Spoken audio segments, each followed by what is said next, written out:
What is up? I've been enjoying today. I'm feeling the momentum. So I was able to finally finish 1.3 six-figure fusion. Woo! It's one of my favorite ones so far.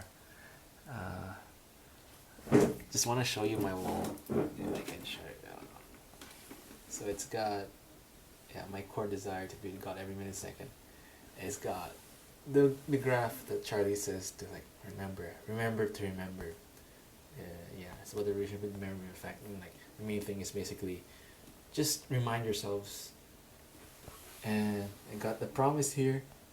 I will stick to consulting. I will stick to the niche I pick. I will stick to the problem I pick to solve.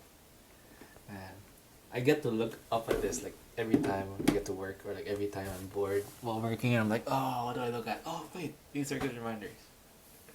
So yeah. So I did Six Figure Fusion, although it's kind of late, it's 12 midnight. My health been pretty good. One of the things that I learned from today was like how it takes a while for effects to come up, and I'm really realizing this now because the sleep and exercise that I've been doing since last week is affecting me now. I feel a jolt of energy, much more focus. Of course, not now because I'm really sleepy, and like, sorry about that. I'm not supposed to do that. But I get what Charlie means when he says to stick with it because the effects will come out later on, like exponentially. I'm already feeling it now. So what more if we just stick through it? Yeah. The main thing on my mind is like tomorrow I'm gonna pick my niche.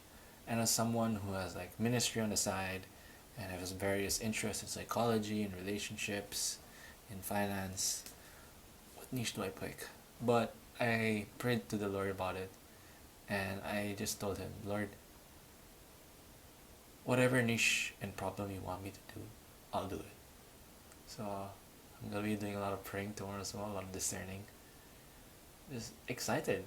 Yeah, I didn't know business could be this. I knew business could be this purposeful. But I didn't think it would feel this purposeful. So looking forward to it. God bless you. Gotta go to sleep. Jesus loves you. Turn to Him. Amen. Let's do this.